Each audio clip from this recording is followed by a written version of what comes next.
Welcome back, everyone.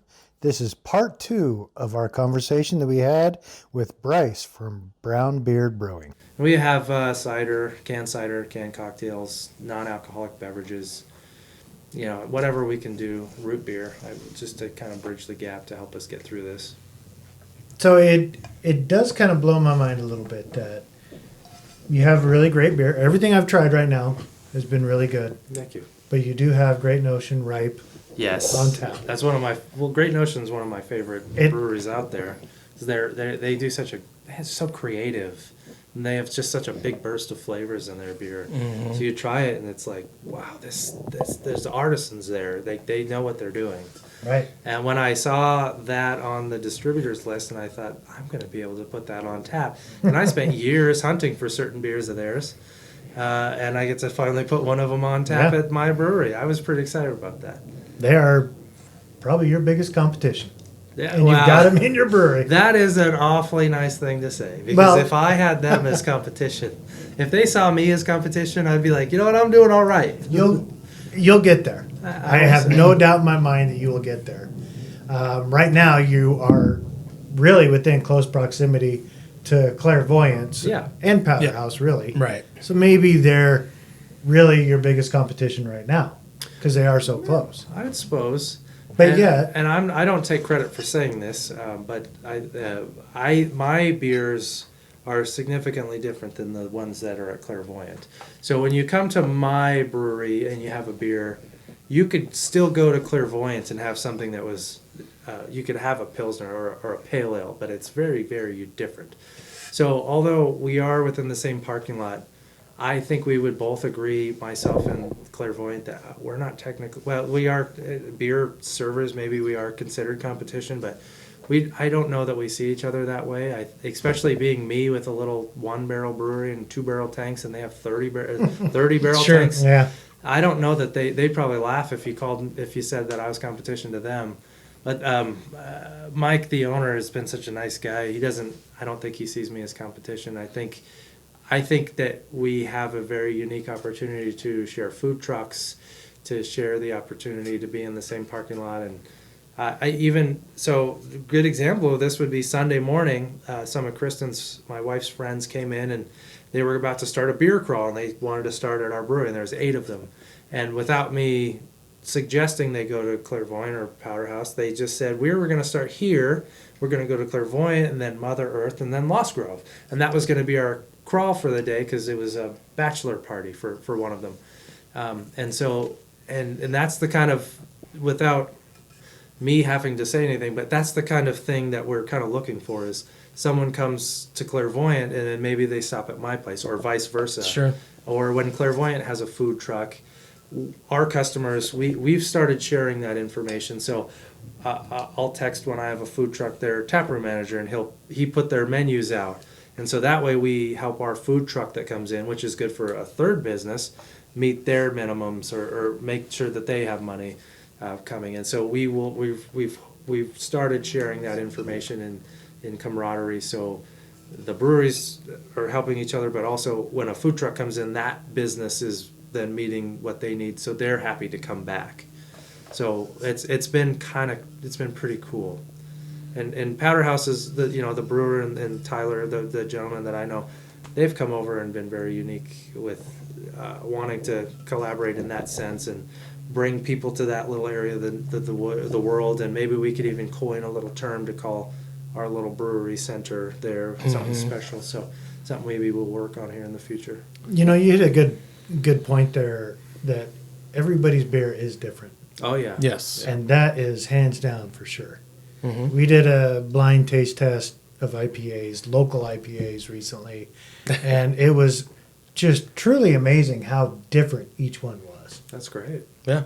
How bland would life be if you went to my brewery and had an IPA, and then you went downtown, Right. other end of the valley, or you went to Meridian or Caldwell and you had a taste of the same. Right. Or if everyone was serving Coors Light, that would be kind of a bummer. That would be a big bummer. Oh yeah. So let me give you another beer there. It looks like you're dry. This is a beer that I really like. So I can even tell you a little story. Please do. So I had a beer six years ago, my double dry hop that I now call Juicy 5. I wanted to call it the juice box because I would serve it in a little when friends would come to my brewery. I'd serve it in a little plastic thing I bought at the Winco down the road, and it was a little square and it looked like a juice box. So I put a little bendy straw in there. And I'd be like, here, sit down and have a juice box with me. And it's all the fun of being a kid, but this time it's got alcohol in it. Right, exactly. And I called it the juice box, and these guys used to call their beer the juice box. But they got some type of legal action, and they're no longer able to call it the juice box, so they call it something different now. This one's Juice Junior. So this is a Great Notion Juice Junior, which is a fantastic hazy IPA. So I went from the juice box, I call it Juicy 5, which I kind of make as a play off of Johnny 5, the Short Circuit. Oh, yeah. Short Circuit. So Juicy 5 is alive. Certainly you are not old enough to remember that movie. I most certainly am. Thank you, Dad. My dad used to watch that show a lot. Okay. He was fantastic. Right. But that was the play, and I even have a little poster, which I won't reproduce in any way commercially, but it was the Johnny 5 robot, and it said Juicy 5 is alive, and I was like, when I was a home brewer, I thought this was great. And I used to just make little stickers I'd put on the side of a blank can, and all my friends loved it. I loved it anyway. Nice. I don't know, they humored me, but, well, cheers. This is a very nice Cheers. beer, so thank you. You bet. Cheers. Yeah, Great Notion is one of those beers I would, in my day job before I quit it, I would travel a little bit through Oregon, and I would always make it a point. I was in Eugene and Albany, very rarely in Newport, but I would make it a point to drive through Portland, either on the way there or the way back, and I would try to find a way to make sure I got to go to Great Notion while they were open and take some bottles or cans home. And any of my friends that would go to Portland would... I'd be like, do you want any beer? I'm like, Right. go to Great Notion. Absolutely. Yeah. Or go to Zeugel House, which I'm not sure if they're even around anymore, but go to Zeugel House and try to get some beer from there. But those guys, they have a great old ale. So the brewer from Zeugel House started Ferment. I may be wrong on the story about this, but he's now with Ferment in Hood River. And he was in this book called The Techniques of Master Brewers, which I've listened to on audio several times, just trying to pick up techniques. And he makes an old ale that's like world renowned. It's a fantastic old ale. And I happened to stumble in there not knowing Ferment was associated with Zeugel House. And I bought a bottle of the old ale, took it back to my hotel, and I was sitting there reading it, and it said Ferment, old ale, blah, blah, blah. And on the very bottom and the side it said Zeugel House Brewery, and I was like, wait a minute, this is kind of crazy. And my wife was like, why are you freaking out right now? And I was like, we have to go back there and see if I can get more of these. So I went back, and I walked up to the little window, and I said, can I buy a case of this? And the lady was very nice, and she's like, I don't know. And so she came back 2 minutes later, and she's like, I could sell you 6 of them because that's what we have. And I was like, I'll take all 6. And so I had... Technically, I had 6 plus the one I just drank, and I might even still have one of them in my cellar at home, my cellar, if you will. Yeah. I still have it at home, and it was just this fantastic old ale. And the gentleman that brews that, whose name escapes me, but it was Zeugel House out of Portland, and he just does such a fantastic job. So I was happy to hoard those for a while, and I still have one left. That's pretty cool. Wow. Yeah. It's amazing you have one left. Yeah. But that book happens to mention, doesn't mention Great Notion, but if it was written in the last 2 years, maybe it would. Right. Double Mountain and Frem family for their sours that they do, or maybe it was the Berliner Weiss. And several breweries out of Breakside out of Portland for their IPAs, because the brewer at Breakside does very little of hopping beers in the boil. He'll actually hop most of his stuff in the whirlpool, that's how he gets his IBUs, and that's why you get, I think, Wonderlust. It comes out such a juicy and smooth. Yeah, it's almost all whirlpool hot. Okay. And if I'm wrong, then that gentleman should email me and yell at me, and I will email him back and say, I've loved all of your beers. We'll eventually get there. We'll Yeah. talk to him eventually. Yeah, I hope And so. we'll fact check your story. Please do, Yeah. yes. And if That- I'm wrong, then I'll buy you all a beer at my brewery. No. And that is definitely the goal, to expand outside of our little world in Idaho. Right. Do Which, some- yeah, eventually we're gonna get there. We're gonna start going out. yeah. If you get through all of the beers in the valley and then in Idaho, you will have I imagine you'll do very well. Because we're starting to become a very popular place. for Absolutely. Oh, beer. There's tons. Yeah. Yeah, it's gonna take years to get through everybody in the valley. Yeah, for sure. there's more and more every year too. So Yeah. Yeah. I think Gem State and Gem Johnny State, Eagle's going to they're- open pretty They're soon. building. They're getting there. Yeah. Yeah. So Bert, don't forget about Bert. yeah, Yeah. We Down talked Garden to City, right? we talked to Stacy, and Stacy's the one that actually led us on to Bert and Brown Beard. Yeah. Yeah. And I I'm remember like, that oh, podcast. okay, I thought, I'm gonna listened to look that. them And I up. thought, hey, I got a plug. I didn't Yeah. even know it. Yeah. Yeah, I didn't even know. A lot of people Yeah, didn't we know got- it, but that's we- okay. We got a plug in the newsletter from Stacy, which was really Yeah, nice yeah. as well. Yeah. Thank you, Stacy. Yeah, thank appreciate you. that. But yeah, I mean, this is just like a fun thing that we do, and we're trying to get out there and just talk to everybody because everybody is so different.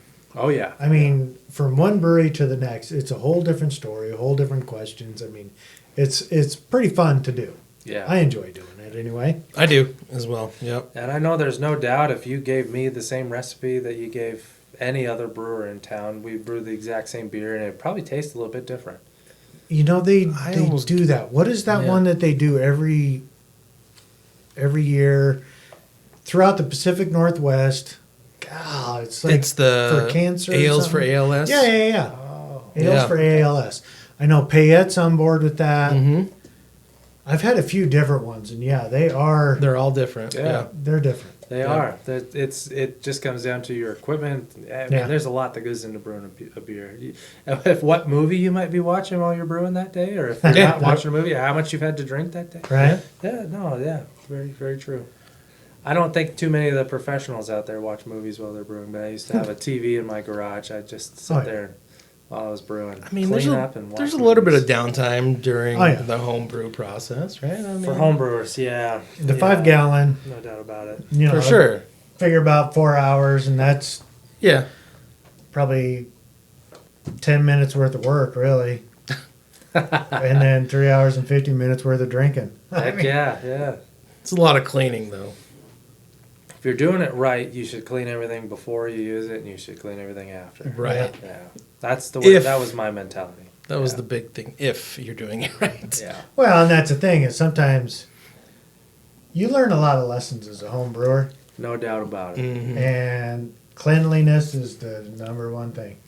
I feel like as a I don't know that calling myself a professional brewer is the right term. Maybe it is because I own a brewery and people Yeah. come to me to drink beer, so maybe I am a professional. Still sounds weird, but I call myself a glorified janitor because I clean all the tank. Yeah, I clean the tank the second it's empty.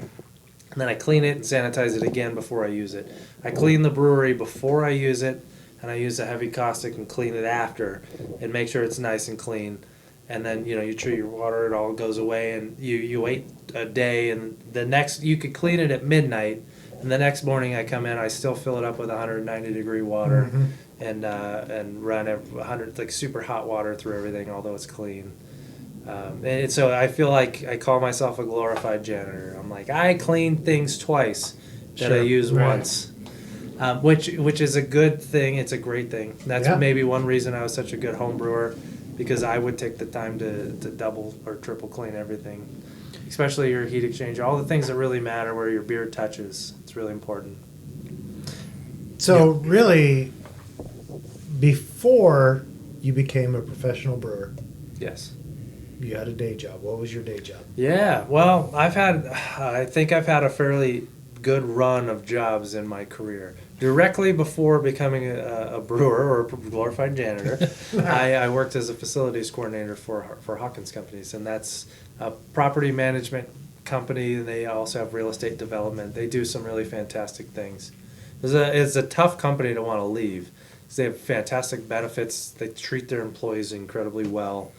And I made a dedicated paycheck, and I had benefits. It's a tough thing to decide to leave, but I left that behind to become a brewer. But I think the big point was I would work, 9 to 5 there. I'd drive to the brewery and I'd brew beer or whatever I was doing for a couple months. And for building the brewery from July to February, building it out, doing the work and stuff, that wasn't that big of a deal. But from January to March when we opened, I would brew 3 batches of beer, every 2 weeks or whatever it came down to be. I'd brew a lot of beer, and I was working 18, 15, 18, sometimes 20-hour days. Wow. And then I'd wake up in the morning and go back to work. But there were some days I left at 3:30 in the morning, and I'd get up at 8 to go back to work.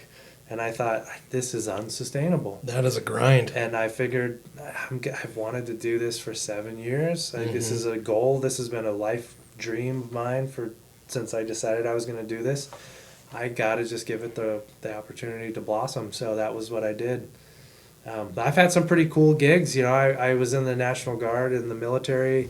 I drove a tank. I was a river ranger in Hell's Canyon. I was an armorer full-time where I built over 1,000 guns in my life, between almost all exclusively AR-15s. But so then I went from there. I became an electrician and started traveling around the country with a fifth wheel. I'd live in different places every 3 months or month or 6 months, depending. And I went from living in Milwaukee at one point to all the way to the coast, San Francisco, Oakland area. And then I got a corporate gig I would call it a corporate gig, but it's like a gig with On Semiconductor and then Micron. Mm-hmm. And then I left that because it was odd hours. That was the only reason I left that. But then that's when I joined Hawkins Company. So I've had some really unique jobs as an adult. Some really fun stuff, So now the training wheels are off. Yeah, You're right, if you will. Screaming downhill. Yep. Are you enjoying the scream, or are you having second guesses, or? Not at all. I love every second. Oh, good. There's some days.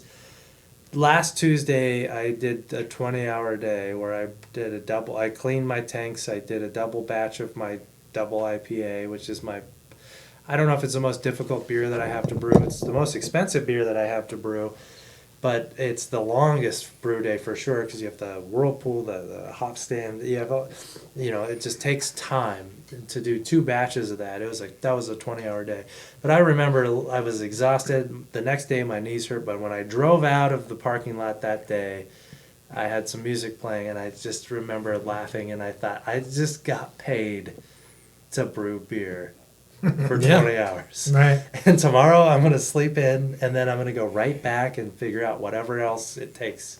So there's been absolutely I don't miss my previous job at all. Although I loved every second of it, loved the team that I worked with. They're fantastic people, but I do not miss it at all because I finally get the opportunity to fulfill a dream that I had for 7 years. So Yeah. no, not one bit, not at all.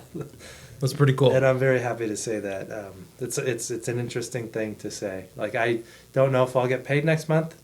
I luckily, being a veteran, I have benefits at the VA. Mm-hmm. So if I have problems, I go to the VA. So I don't need health care. Mm-hmm. I need it, but I don't need it, if you know what I mean. Right. Sure. So I don't think twice. I don't look back. Yeah. I'm 100% into this. No regrets. And I will either succeed or I will burn my knees to the ground Sure. on the grindstone, and I will just let it. I'll figure out something else at that point. But I feel like with being an electrician and having several years in a place like Micron and On Semiconductor, I've got a pretty good background if I had to fall back on it. So Sure. I don't think twice about it. It's pretty cool. But the way it started out, it doesn't look like you're going to have to fall back on anything. Yeah, we've Looks like you're nailed. done pretty good, and Yeah. now that I've got that bigger mash tun and the right. I knew, initially when I planned this out 3 years ago, and I was really looking for a spot. I was like, I'll get 5 1-barrel tanks. It made more sense with price increases by 3 2-barrels because then it was 6 barrels worth of space. I could double batch, and so I think I did the right thing then. Although maybe saving a little longer for a 3.5 would have been good. You just never have a clue. So I think that with this new equipment, we'll be able to double batch and really meet the demand that we have fairly easily, with very minimal cost. I mean, everything was already in place, so I'm looking forward to the future and what we can do. And just the goal is to have at least 6 of our beers on tap at all times. And with I have 12 taps in the tap house, and I'd love to have 12 of my beers on, even if that means I'm doing, I have 3 tanks, so if 3 days a week I brew 2 barrel batches, and then 2 days a week I brew a little 10-gallon homebrew batches on my little homebrew system. Some fun stuff we'll do. I think it could be a lot of fun to use that as a way. And you know what? Worst case, if I brew a barrel or 2 and it's terrible, I'll dump it or just sell for $3 if it's not that bad, and people will love $3 beers. Absolutely. We thought this was gonna be a good IPA and it tastes good, but it's not what we thought. So maybe here's a $3 beer. I don't know. Not that I want to serve inferior stuff. Sure. I just look for the opportunities towards the future as being bright, and that's the goal. Yeah. There's not a lot of waste when you have a very small system. Sure. Speaking of future, what kind of beer do you think you're going to have on tap, all the time? Yeah, so the breakfast menu is something that I was really excited about, is having a breakfast menu. So I'd love to continue that. For breakfast beers coming up, I'll have the maple bacon beer back again. Okay. I'm gonna brew a blueberry pancake stack, which is a beer that I've put a little bit of work into. And that's another golden stout, but that tastes, to me, it's like a blueberry pancake stack with blueberry maple syrup. And it's aged on bourbon staves, so I'm hoping to give that a whirl and see how that goes. So the breakfast beers will be a fun thing to go through. I'm brewing a smoked Scotch ale right now that's in the tank. That'll go into my bright tank to age on Scotch barrel oak, and that will have a very heavily, it'll be like a heavily peated Scotch, very smoky. And so that's something that I'm working on as a collaboration with a band that's coming through town. So I'm very excited to offer that coming up. That event's on May 10th, and they're the Talbot brothers. They're very popular. They're very, very good band, and I don't know why they want to work with me, but I think maybe it's just the fact that I've bugged them for so long. They're willing to do that. So the Scotch ale's coming. I love, personally, my favorite beers are like Bavarian or Eastern European beers, Belgian stuff. I'd love to, as it gets hotter, bring in some more of those easier drinking Belgian and Bavarian beers to kind of show off. I've got several recipes of those, so I'd love to bring those in. And then, IPAs are big sellers. People love those right now, so I have several IPA recipes from 5%ers up to, an 11%er, triple. So we'll do those and just try to showcase a little bit of what we have in between. Sure. Any thoughts of besides the breakfast ones that you talked about? Yeah. But a rotational series type of thing that you want to do? Yeah, the breakfast one's really on my radar for within the first year, and I'm hoping to find out how that does and what people think. So one thing that I've really wanted to focus on is, I call them house beards, or table beers, stuff that's 5% or less. You could come in that's full flavored. Right now I have my Citra Pale Ale, which is a session beer. It's 4.6%. So you could sit down at the bar and have 2 or 3 of those, and you're still, when you get up, it's that was a lot of really good beer, a lot of full flavor. It doesn't leave you thinking, I can't drive home, or I can't function after having 3 beers. It's the goal is, during the summer months, the hotter months, but really at all times, I want to have some beers that are very low alcohol, sessionable beers that are still full flavored. So I want to rotate through some of the really low alcohol content beers that I have that really give people the opportunity to have 2 or 3 full beers and not feel bloated or drunk or overwhelmed with it. So. Yeah, and I wouldn't say I have anything specifically in mind for my first year. One thing I'm excited about is on every table we have a little QR code where you can scan it and leave some feedback. Oh, okay. And one thing that noticed a lot of people asked for Kolsch beers within the first 2 weeks, so we brought a Kolsch on. That wasn't mine. We brought a guest tap of a Kolsch on, and I thought that was cool. And one thing that I always wanted is a way for people to leave their feedback to kind of make it their brewery, not just my brewery. So when you come in, if you scan our QR code and leave us feedback, we read those every night. And we have a spreadsheet that we put in your data, and we try to tally what people want. So we read that, and we try to make that real world feedback that you will see. So if you have an idea, you two as beer drinkers and gentlemen who come into my brewery, scan that code and leave me some feedback, and that's something that we'd love to put on for you. We have more than enough taps with 12. So if I could have 8 beers that I was excited about and 4 that everybody else was. And when I say me, it's just recipes I know that are really good. Sure. I'm willing to risk it and brew a beer that maybe I've only brewed 2 or 3 times to try to satisfy some folks. Yeah, that's pretty cool. So I want to kind of jump in here and make one little correction though. You said that your 5%ers, people can have 3 and feel okay. I hope so. Yeah, maybe not everybody. For me, it's more like 7 and be like, okay, cool. Yeah, very good. All right, That's an all-day drinker. Right, that is an all-day drinker. Yeah. We did an episode on all-day drinkers, that was a fun one to do. Yeah. Had neighbor all-day drinker beers. Mike. Yeah. And those beers are the best. If you can find one that's full flavored, because I did try the all-day IPA. Yeah. From Founders. Yeah. And It's not bad. It lacked the flavor. Okay. I gave it to my wife. My wife is kind of picky. Sure. It's good to have a picky beer drinker in your life because that helps you. Right. Yeah. She took a drink and she's like, "Ooh, this tastes like Bud Light." I'm like, "No, I wasn't going to say that. absolutely not. I don't think so, but It did have more flavor than that." Yeah. right. But I would like. Are you familiar with Melvin? Yeah. Hubert. Hubert was No. 5.6 or No, 6%. 6%. 6%. Full flavored, Pale ale. pale All ale, right. fantastic. Very good. I would say it's probably the best pale ale that I've had. Interesting. Okay. I'll have to look for that. I don't know if they make it too much anymore. They did promise me they will bring it back in 16-ounce cans occasionally, but I haven't seen it yet. So Okay. Melvin Rather needs to get on it. Melvin was actually just bought out by Roadhouse, so who knows if we'll see it again. Yeah, things change. Yeah, I would challenge you to try the Citra Pale Ale that I have. I would love to. So I still use Lupomax hops, which are like cryo hops. Sure, yeah. And those are 60% stronger, but I still use those. And this is a 4.6% beer that you taste it, and you can smell it when it's coming towards you. So it's very potent, it's very aromatic, but when you taste it, it's full flavored citrus, and then it's got just a minor lingering bitterness to it. So that's a beer that I think this does not taste like it's 4.5%. It tastes like it's 5.5 or 6%. Yeah. So that's one that I've really loved, and that's one of the 2 beers we sold out within hours of being open.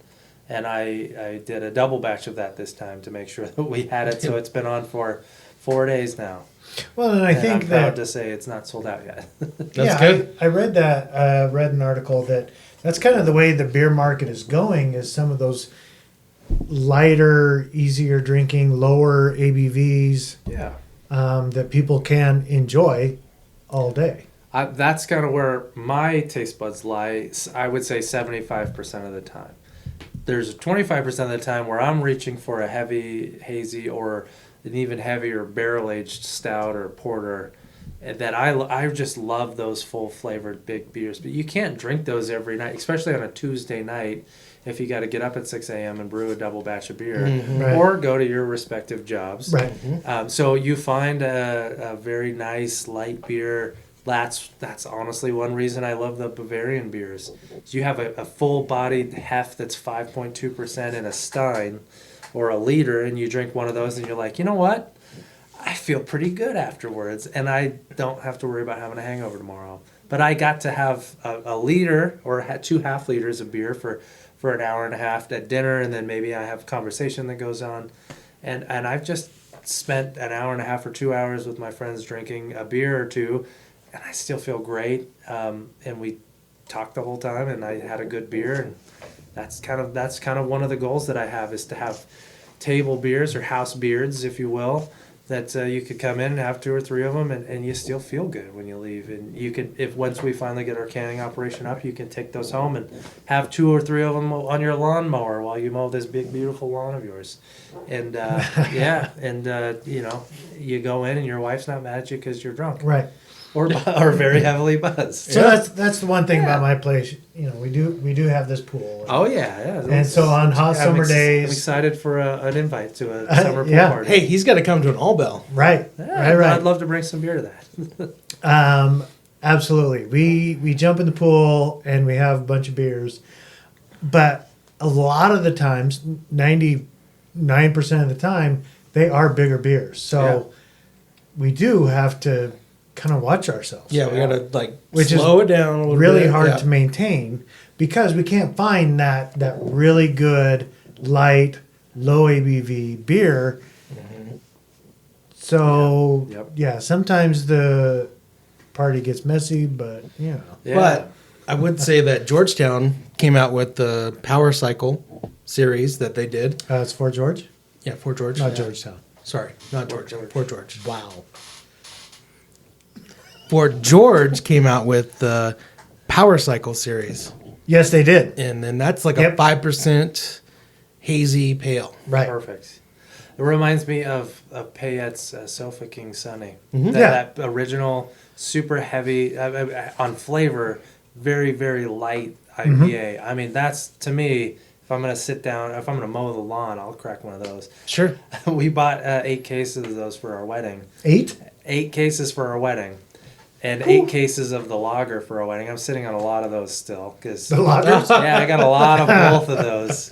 And I'm not disappointed at all. So I still have a lot of those beers sitting around. But the Sofa King, that's a beer that I look to and I think that's perfect. You know, it's 4, I think it's 5 even. Mm-hmm. And you can have 2 of those and I just feel good after drinking 2 of those. It's a ton of flavor. So yeah, that's one of my goals is how can I get those type of beers in that I know some of my recipes I think can do that, and that's even I wrote that into my business plan. Light sessionable beers that people can have 2 or 3 of and still enjoy full flavor. We got to get back down there. Or 7 Yeah, or 10. yeah. We got to try that. Yeah. Yeah, we have a really nice Citra on right now that's full flavored. So that'll be that's my 1 session beer. But a couple of the Bavarian beers are coming back in 2 weeks when I had a grain order that showed up that wasn't right. I had to send back, which is No. when you're a small brewery, that's a bummer. Yeah. Yeah. It's a bummer, man. Yeah. As the dude would say. So what's your favorite hop to brew with? That's I would, it's very generic, but I grow these even at my house, but I love the smell and I love the effect of Columbus or CTZ, this Columbus Tomahawk Zeus. That I use in many of my IPAs. I like it as my 60-minute, and I love it as a dry hop or a Whirlpool edition. It's fantastic.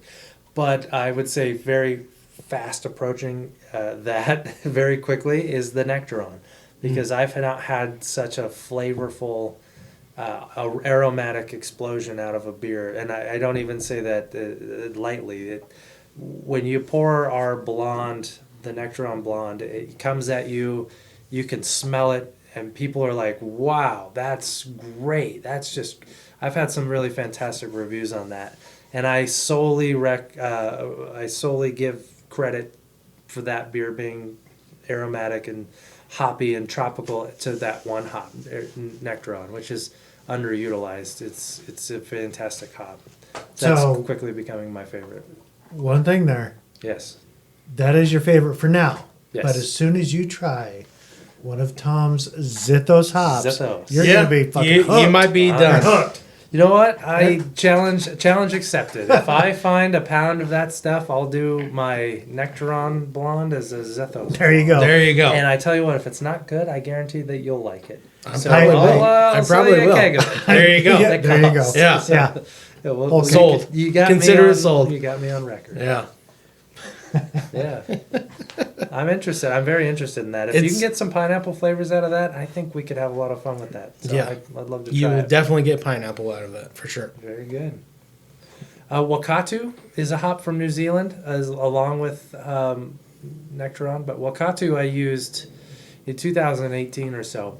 And I smelled it and I read a lot about it, and it was like lime or lemon zest, like right out of the. So I made a German or Bavarian hef, and I dry hopped it with Wakatu, and it added it was almost like getting 6 years ago Widmer Hefeweizen was very popular with the lemon on it. Yeah. And so I thought, that's what I'll do. And I found out the Bavarian hef does not do well. But when I made an American hef with Wakatu, it was like adding that lime right into it. And boy, was that good. So that's something that I'm going to bring back this summer, because it's like 5.2%, and it tastes just like you've squeezed a fresh lemon into it, or a lime into it.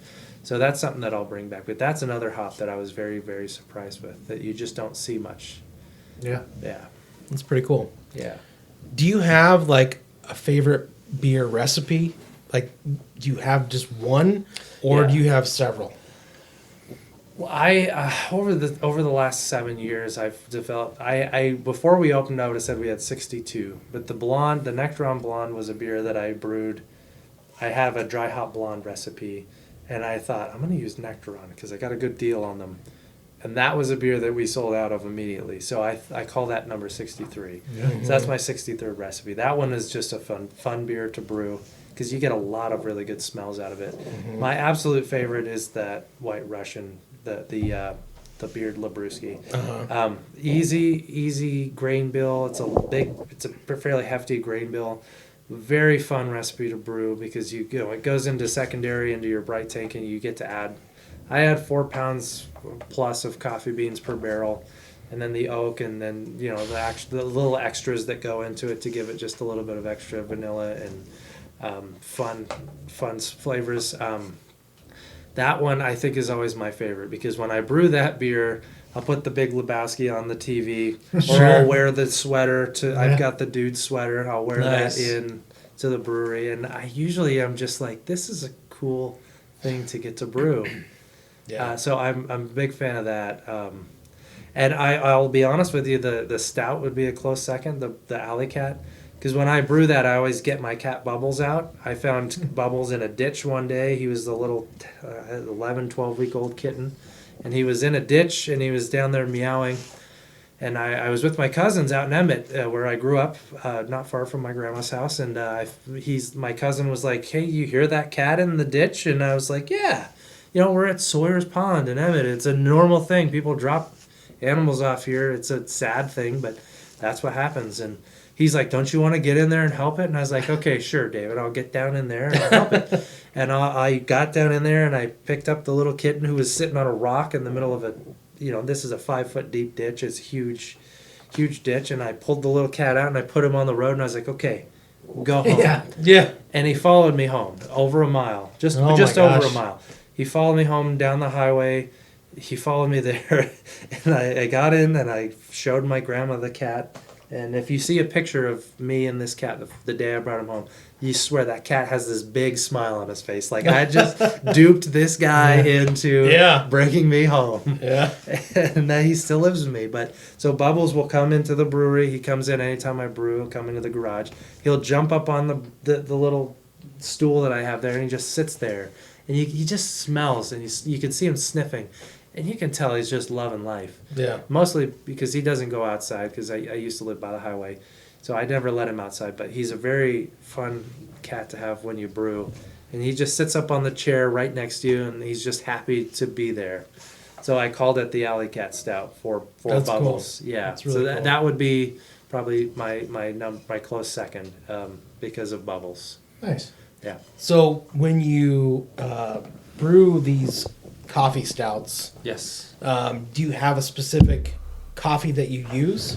I've always, and I'm not proud to say, but you don't have to say which one, but I'm just curious. I don't have any secrets. You could come into my brewery, and there's no way to hide anything. you could just come right in there. You could look right over the half wall and you can see everything other than the hops. I tell you what, if you're a brewer and you want to see what hops I use, I'll bring the box out. You can just dig through it. It doesn't bother me. Sure. Because I could show you the recipe, and that doesn't mean you could brew the same beer as me. And Right. you could show me your recipe, doesn't mean I could brew the same beer as you. Sure.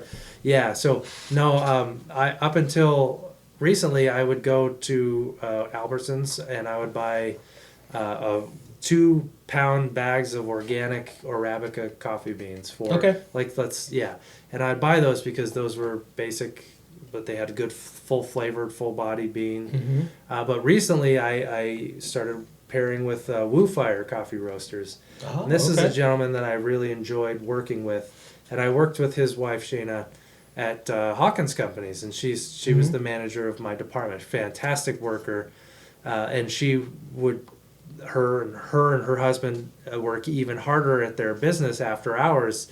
And they do deliveries on the weekends for free if you're in the valley. And so I thought, wow, I just loved his dark roast. I remember buying a bag of his dark roast at the Saturday market, and you pull the bean out, it was sticky. And the bean, it looked like it still had like this sticky tar resin on it. And you pull it out, and it was like these beans were all sticky. And I looked at them, and I thought, you just don't get a better quality bean than that, because it was roasted like on a Friday and they deliver it on a Sunday. And so I was like, I was texting Josh, the owner, and I was like, Josh, I have this beer. I'd love to add a local bean to it. And I really feel like the only thing that might change the recipe for the better was if I change the bean. And this guy's like a coffee genius, or a roasting genius, if you will. I know he puts just tons of time into his and love and effort, and he cares about every little aspect of his beans. So I thought the only way I might be able to improve this is getting someone that cares as much about the beer like I do about the bean. And it's not this big company that has a fantastic bean, but they roast thousands of pounds of it a day. Yeah. And so I called him, and he stopped into the brewery. He tried the White Russian, gave me his recommendation based off of some of the things I told him, and that was now what we use in our White Russian, our Beard Labruski. We use Woo Fire Coffee's dark roast. And that's really cool. He has a couple dark roasts, but I use one of his dark roasts based off of his recommendation. And I would never, I wouldn't say that I'm a coffee expert. I love good coffee, black coffee brewed on pour over, but I'm no expert. So I reached out to someone that was, and I really loved this. It cut my aging process on it down by 2 days using the right bean, and the flavor's just there. Yeah, it's really good. Yeah, when you cracked that can of it, I could smell it, across the table, and I really love that. That's what I was looking for. Was I bring that towards you, and as it's coming at you in a glass, you can smell it, then you taste it, and it's very unique. Yeah, I love the balance, because it's so well balanced that you're not getting like that overwhelming coffee flavor, and you're getting just every little note. You can just taste it as it goes down. It's still a beer, although it's very coffee forward, and there's lactose, and it's aged on a lot of oak. You get all the flavors. I agree with you. It's been a really fun beer to work on. That's really good. Yeah, and I hope that it'll change over the years, maybe just a little bit. But as of right now, it's just a fantastic. It's a fantastic beer in my opinion. But it's a really fun beer to pour and put in front of someone, and watch the expression that they have on their face when they look at a blonde beer taste like a roasted stout. Yeah, you've said that several times. You have the real fascination of like putting something in front of somebody's face, and they can smell the flavors and the aromas coming off, and you can tell that their eyes and their taste buds are not on the same. Right. It's a fun presentation. Yeah, it's pretty cool. Yeah. It's kind of like me. People can smell me coming. It's not necessarily pleasant, but yeah. I get that a lot. Totally different. You see me with the big scraggly beard, and you think, is that guy here to drink a beer, or is he going to ask to use the restroom and not come out for 30 minutes? I say that because I've had that happen to me. So yeah, I'm like, I hope that I at least am presentable enough where you will serve me a beer. Yeah, for sure. Yeah. So One other question for you, Bryce. If you had to do a collaboration with somebody today, who would it be? If it was like a ideal collaboration, Yeah, if I could ideal, say, like the Anybody. Well, maybe we should do two. One We local could do two. and then We one. could do two. one for sure. One okay, like sure. anybody. If it was anybody in the whole world and I got the opportunity to collaborate with them, that's a great question. You know, I've never thought of that, but when I think about what my personal taste buds and style is, I just recently came across a very good collection of Goose Island's Bourbon County stouts, and I happen to have a 2014 through 2019 stouts in my collection now. And I had the 2017 coffee stout, and I thought this might be one of the best barrel-aged beers I've ever had. The coffee, that maybe it was just that bottle. I have another one, so I'll try it and let you know if it's just as good.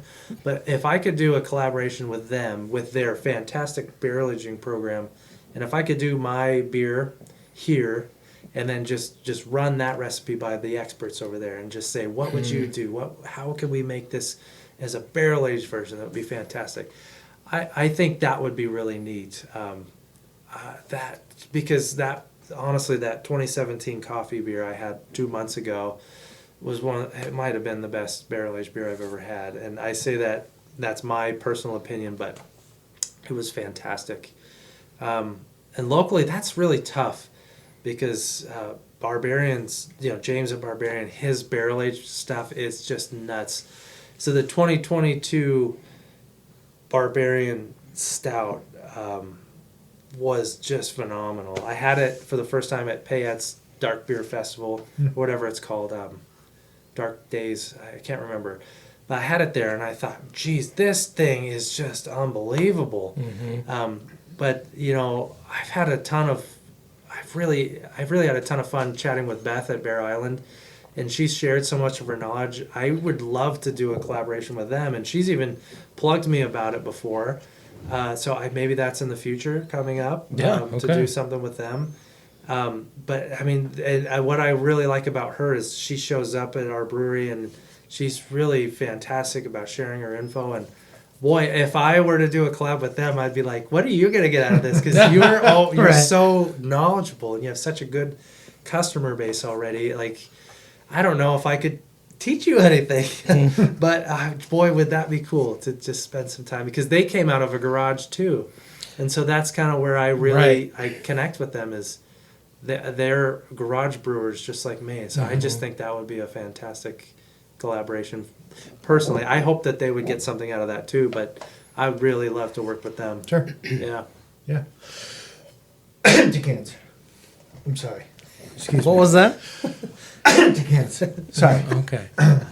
Collaboration. Yeah. Okay. You know what? I tell you what, though, I just came up with this idea. I don't know where it came from, but if you two gentlemen, as homebrewers, ever wanted to come down to my brewery, I have a 1-barrel system. It wouldn't be that big of a deal. It wouldn't be the coolest opportunity you ever got. But if you guys wanted to do a live podcast brew day or whatever concoction you could come up with, I would officially on the air welcome you down to my brewery. Okay. And, my goodness! I think it would be such a fun thing to do. Let's be good. brew a beer.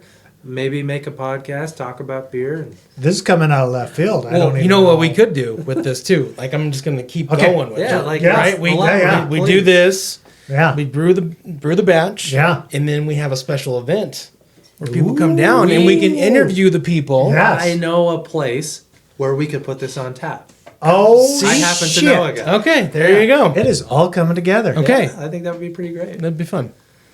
Boy, could we rewind this 5 minutes and then I could change my answer? Yeah. It's too late. This is a lot of fun. Too late. We're already on. A lot of fun. Yeah, for sure. No, I like We that. could have a lot of fun with that. Yeah. Absolutely. That'd be good.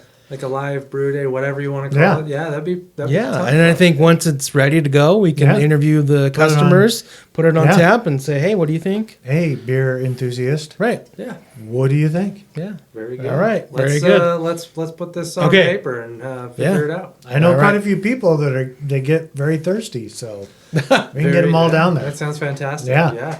Absolutely. Be awesome. So, what do you have in your beer fridge right now, other than the paella? You said you have a lot of paella because of the wedding. Yeah. What else? I love those. Those are great. I'm looking forward to summer to drink my paella beers. So otherwise, I've been for several years a member of Barbarian's Bottle Club. So I usually we usually would do the dark and the sour. This year it's all dark because I love the. I'm not a big sour guy.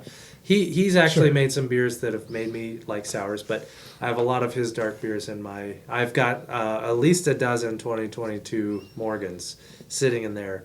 I've got a 2015, 16, 17, and 18 Goose Island Bourbon County barrel-aged stout. A couple of Lost Groves because their stuff was just fantastic this year. I mean, whatever they've done, and I wouldn't say that I didn't try them last year, but whatever the bottles they put out this year have just really progressed. So I have at least 2 of everything they sell at the homebrew store next to my brewery. Nice. I buy a lot of beers from Tavor. Yep. So I bought 2 just to give you an example. White Elm Brewing. I bought a couple of theirs, which was like a chili spiced coconut imperial stout. Wow. Aged on bourbon barrels, and that was really fantastic. So I've got 2 of those, 2 Boulevard dark stouts, and then a ton of barrel aged stouts. Not maybe at least 30, not in variety but in quantity. Several double dry hop or triple IPAs that I've gotten from Tavor. Notably maybe Fat Orange Cat, which is a really cool brewery on the East Coast. And then I really love, if I've never heard of a brewery on Tavor, I'll try to buy one. If I've never even heard of their name, I'll try to buy one. I found a lot of really good beer that way that I wished I had bought 2 of. Or 5, because you want to share them with people. Yeah, for sure. So you did bring up Lost Grove, and yes. I Lost Grove does have an event coming up. Yeah, they do. Shade City Brew Fest. We went last year. We did. It was a fantastic time last year. Were you there? Yeah, where it went from sunny to rainy. Yeah, it was back crazy. To sunny within an hour. Yeah, it was welcome nuts. to Idaho. Yeah, it was pretty awesome. Yeah, it's a good time. Are you gonna be there? We really wanted to be there, but with our quantity issues, I'm just not sure we'll be able to do it. Yeah, that's the problem. You open a new brewery and you set all these goals, and you're like, I should be able to do all these things, and you sell way more beer than you could have ever imagined, and you're kind of dialed back. So we won't be there. The only event that I have coming up, to commend Lost Grove, I love the idea of being a sustainable forward brew festival. I think that's great. That's just such a great festival to host, and all the breweries that go through a sustainability audit, and they find ways in that they could improve. I think that's great. I really do. But the only event we're going to do coming up is the adult night at the Idaho Discovery Center. Yeah. Oh, okay. So I will actually be slinging beers there personally, and that's the first event that we'll do outside of the brewery. So that's going to be really exciting, and that's probably going to be a very heavy beer event. So that's another reason I'm a little low, is because I'm holding back some of my beers for that. But that's one that I'm really excited about. I know I'm calling the GM, but he's one of the main manager over there, Daniel. He's been a good friend of ours for years, and very cool gentleman to even think about us for doing something like that. And Daniel offered the opportunity up to me, and I thought, what a really nice way for us to be able to connect with the folks in the community that love beer and that love Star Wars. So we're gonna take a couple of our beers there. I was thinking this White Russian, and I would take my double dry hop double IPA. Yeah. And then Hef, and maybe whatever I have left of our Citra. So we had something that was light, but probably 100% sure on the Hef, because that's a really well received Hefeweizen, and that's 5%. So we don't have everything being heavy. But yeah, that's the one event that I'm planning on doing that I'm really stoked about. Okay. Did you go check out the Star Wars exhibit? I haven't seen it yet, but I plan on bringing a couple helpers with me so I can at least walk through it with a beer and enjoy it while I'm there, and make sure that each person with me gets to do that too. That's pretty cool. Have you seen it? I have not seen it. No, not yet. It was pretty We cool. should probably go to his event. Right. Please do, yeah. You got to buy a ticket. Yes. So I haven't been to an adult night. But yeah, maybe that's something that we can all do. Yeah. When is that event? I believe it's the 14th. I'd have to just double check. 14th of April. Yeah, it's like right in that time frame. To be honest with you, I've got so much going on. I can't even tell. It's the 14th, so Okay. I was right. Some days I can't even tell you if it's Tuesday. I just remind me. I walk out the house. I'm like, is this a weekday? Like, what day is this? Yeah. It's just mostly because I live within the brewery's confines and I'm a prisoner there, but a prisoner in a good way. Yeah. I like get to. Yeah. What do they call it? You get yard time, and that's like when I go home and hang out with my wife. I love her and my cats. God bless them. They're good little animals. Very good. So one thing I did notice when we were down at Friday night during your opening, you did have a food vendor. Yep. Yeah.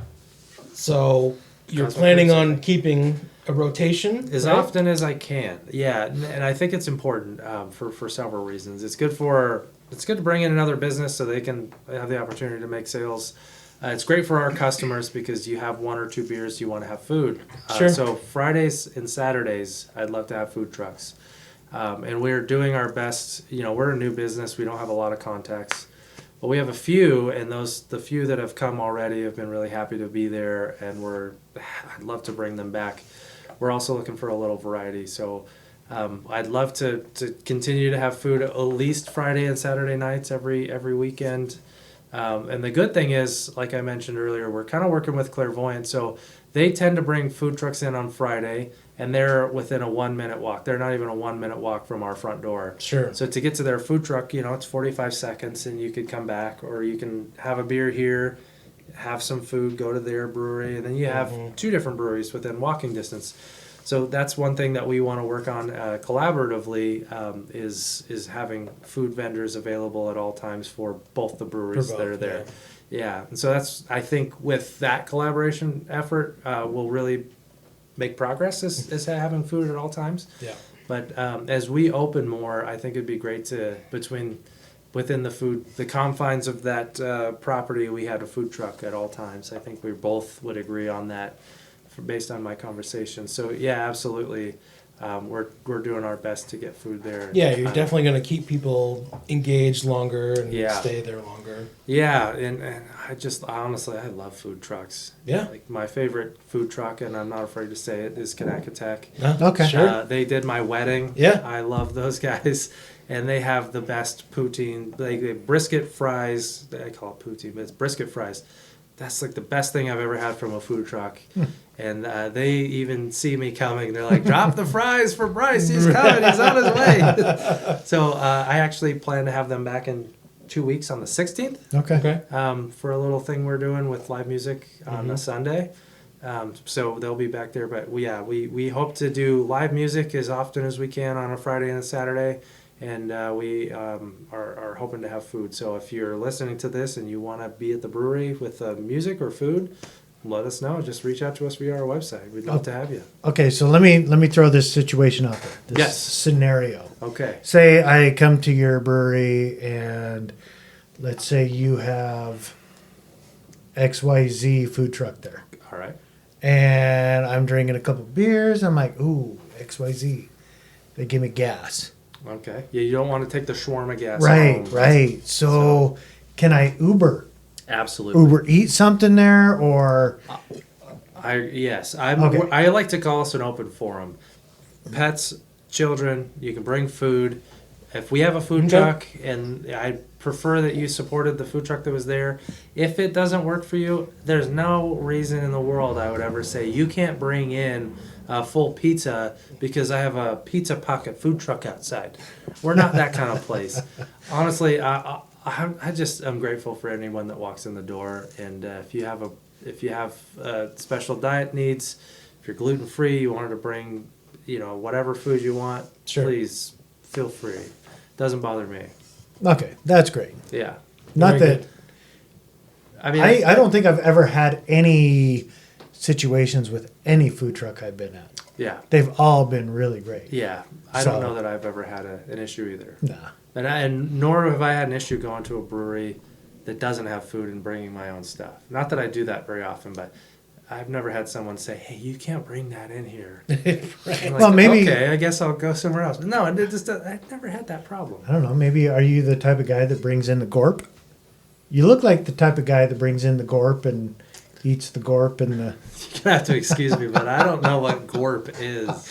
Oh, it's the wonderful fruit mix that all the deadheads eat. Oh, No? not Really? one. He just went over his head. Wow. Although I guess I've so. been to 4 Dead and Company shows, never a Grateful Dead, but Dead and Company with John Yeah, Mayer right. ripping it up. Yeah, Yeah. I've been to several. I've never seen or heard of gorp. Maybe that's just an old man thing. I don't know. Maybe. Because, Yeah, yeah. probably.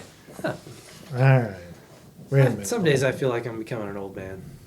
So, is there anything? Let's go over it one more time. Yes. Where are you located? I am located at 9165 West Chinden Boulevard, number 107, in Garden City. That's very close to Chinden and Maple Grove intersection. Yes, which is right behind Pops. Right behind Pops and on the other side of the road from the Hyatt Lake Reserve, which is a wonderful place to hike. If I could plug the Hyatt Lake one more time. Yeah, one more time. Actually, back, I don't remember how old I am, but 20 years ago, I lived in Boise. We lived kind of up the road from Hyatt, Okay. and me and a few other buddies, we Was that drove when our, it was like that dirt pit you could right. ride It your was bikes in? it was a swamp, Yeah. and we rode our bikes into the swamp, and it got all kinds of algae and gross Yeah. shit all over it. I remember those days. Then it was a fun Yeah. day. Anyway, but yes, now it's all fancified. It's a beautiful place. It's got Hyatt a little Lake. bridge. I took my daughter there once or twice. Great place. I tried to take my dog there one time. Don't take your dog there. Not allowed. Not allowed. Please bring your pets to Brown Right. Beards across the street. Right. Right. We technically can't watch them for you, but we'd love to have them in, Right. and we have dog treats. Right. Very and and when are you open? So right now, I'm open Friday, Saturday, Sunday, and that's what's the date today? I don't even know the date today. It's the 6th. Today's Monday. The third. The third. The 3rd. So Monday the 3rd. That Yeah. shows you. So Right. Monday the 3rd. As of Monday the 3rd, we're open Fridays, Saturdays, and Sundays. The goal by the goal by May would be to be open Thursday through Sunday. And then hopefully by June, maybe I could add another day, Wednesday through Sunday. But as of right now, Friday, Saturday, and Sunday. And we're working on my goal by the end of this month is to have at least 6 of our beers on tap at all times. Okay. So you're gonna have end of this month 6 of your beers on tap Yes. plus 6 guest taps. I'll still probably bring in. I have 12 taps, so if I could continue to bring in really fun beers that you just don't find everywhere else, I'd love to do that. Okay, and those people that do not drink beer, Yes, what do you have for them? we have other options. So we have LaCroix, which is just fancy water. Right. We also have Earth Beverage, the Switchels, which are great. I've had a couple of those myself. They're great non-alcoholic options, also gluten-free. And we have root beer. And we also, so if you're not into alcohol, then those are the options that I have. If you don't drink alcohol and you come with folks that do and you want to bring juice or whatever, I don't mind. It's not going to bother me. So other than beer, what do you have? Do you have So- wine? Yes, we used to. So the space I'm in used to be Parterre Winery. I keep Parterre wines around because I had a lot of folks knock on the door asking about the winery, and it's no longer there. But he makes fantastic. The family, Travis and Mallory, make fantastic wine, and we kept that around. So that's one thing that we kept. We also have canned ciders, 2 kinds at the moment. We'll expand on that. We also have canned cocktails, and those are the 2 other options. Okay. So it was awesome talking to you today. Well, thank you. Fantastic And chatting with you as well. what do you have any advice or any last words for potential customers or potential home brewers that want to become brewers? I mean, Yeah. what are your words of wisdom? Yeah. Feed well, us right now. So for the folks out there that make beer at home, like I did, and if the big dream of wanting to open a place, I would just say you just don't give that dream up. It took me 7 years. It doesn't have to take you 7 years. It took me 7 years because I didn't want to enter the brewery world with a bunch of debt. But so one thing I would say is do not go out there and read every forum out there and believe everything that you read, because when you read all the forums out there, they make it sound like it's almost impossible to get your federal brewery license. And then you read these books and they're like, a child could do it that has a, your 8th grader could fill it out for you. And that's actually probably more accurate than it is impossible. It's not impossible. When you read all those things that say it's impossible, it's definitely not. But I would just tell you, if you want to make the judgment, if you want to decide if it's something that you should do, plan out every detail that you can possibly plan out in a budget form. Know exactly what you're going to do before you do it. Plan everything out. It's like planning your day before you do it, or your week, or your month. And then when you go out and you read all these forums and they make it sound difficult, they'll make it sound like it takes 3 to 6 months. Honestly, I don't know if I got lucky, if I filled out everything just perfectly, but it took 3 weeks for me to get my federal brewery license. I actually overestimated the time that it would take. There's just not a good reference out there for you for what you need to do as far as how to fill out the city, the state, the county, the health department, the environmental stuff. So if you had big time questions, go to my website, contact us, and ask me some questions. I will. Yeah. It might take a day or two to respond to you. I'd love to just send you the information that I have. So if you have this big dream and you don't know how to get it started, or if you're not sure that it's right for you, let me know. I'd love to chat with you about it. And if you don't know what brewing beer on a bigger scale is like, if you're doing 10-gallon batches, I'll tell you what, you go from 4 to 5 hours to 8 to 10 hours. And some days, maybe it won't take you, maybe some days it takes me 6. Some days it's brutal on your knees. But if you're really, really interested and you just have this passion and you just want to see what it's like, also reach out to us, because maybe you could sit in on for a day. I'd love to have your help graining out or cleaning kettles. Sure, yeah. And just so you could see what it's like, right? But don't give it up just because you read a forum that says it's going to take you months and months and months. But do plan ahead and have more money than you could, 25 to 50% more money than you could have imagined. And feel free to ask all kinds of questions to anybody. There's a lot of folks in this valley that will be happy to help you. And I felt like there was something else you asked me that I missed. No, I don't think so. I will say though that I don't know if I could be professional. If you're going from 4 hours to 6 or 8 hours for a brew session, I'll be fucking drunk as hell. Yeah, I won't be able to function. The other option then, I've switched almost exclusively to hop water when I brew. I don't drink beers when I brew beer. Although, if you go to homebrew stuff, they'll be like, that guy was just in here buying a 4-pack. I'm like, well, yeah, that's for when I'm done. I have one beer when I'm done. But I switch to hop water or LaCroix when I brew. And instead of drinking, I'll put music on and just try to focus in on that. But hop water's been a pretty cool thing to do instead of drinking beer. But please, if you're out there and you want to open a brewery one day, I'm the shining example. Maybe not the shining example, but I'm a poor example of what someone could do that puts 7 years of positive thinking into starting a dream and becoming a brewer and having an establishment. So although I have a very small place, it fulfills every check mark that I've ever wanted and more when it comes to becoming a brewer and being there are days I work 20 hours and I smile when I leave because I'm doing exactly what I planned to do for many, many years. And it doesn't matter how hard you have to work. I'm finally, maybe it's just because I'm new, but I'm finally there. And I love every second of it. I do. That's awesome. Yeah. You gotta love what you do. Oh, yeah. Sometimes I work 3 hours and I'm mad as hell. Bullshit. That happens to me too.